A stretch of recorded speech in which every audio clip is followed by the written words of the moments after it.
आपको पता है कि कंपैरिजन परसेप्शन को बदल सकता है। एक सादा सा तजर्बा करें।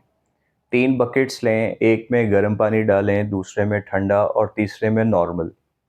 अब अपना एक हाथ गर्म पानी में डुबोएं और दूसरा ठंडे पानी में।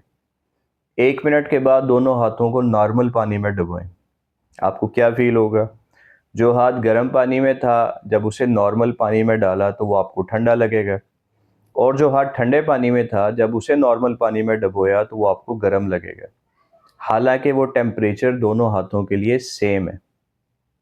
यानी हमारी जजमेंट कंपैरिजन पर डिपेंड करती है, और इसी को कंट्रास्ट इफेक्ट कहते हैं।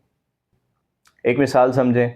एक प्रॉपर्टी डीलर आपको एक घर दिखाता है। घर पुरानी हालत में है और छोटा भी है, कीमत 3 करोड़ रुपए है। फिर वही डीलर आपको एक और घर दिखाता है जो निस्बतन अच्छी हालत में है और कीमत 2.5 करोड़ पे। तो आपको ये दूसरा घर ज़्यादा मुनासिब लगेगा।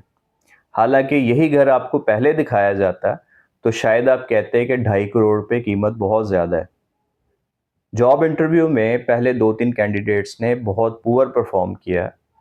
अब जो अगला कैंडिडेट आया वो एवरेज था, लेकिन उसका ये एवरेज इंटरव्यू भी इम्प्रेसिव लगेगा। और आपको पता है कि हदीस पाक में नसीहत की गई है कि दुनियावी मामलात में अपने से नीचे वालों को देखो, क्योंकि जब आप देखेंगे उनके पास कोई वसाइल नहीं है तो आपको अपने वसाइल भी ज़्यादा लगेंगे और शुक्रगुजारी का जज्बा भी पैदा होगा।